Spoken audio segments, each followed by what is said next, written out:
In order to be at your best, and when you are at your very best, then often you'll make decisions, and sometimes risks will heighten, and that's a great sign of flow.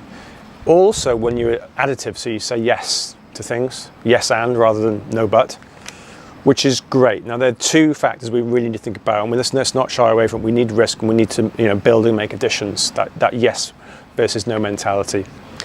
The only caveat I would place is when you are in flow, you do want to check your understanding, and actually you need to do it in the cold light of day when you're out of that kind of conversation or commitment phase, because there might be some risks you've taken, and actually probably in that moment just need to be dialed back in the cold light of day.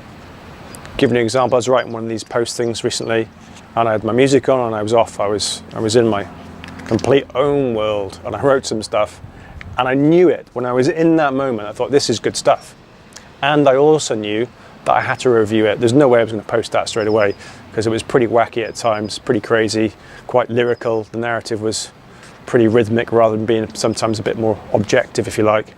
So fine, think about making decisions, but think about how you review those. And the classic one for me is I'm in a great conversation, a meeting, whatever it might be, and I'll say, yeah, I'll do that, yeah, which is great.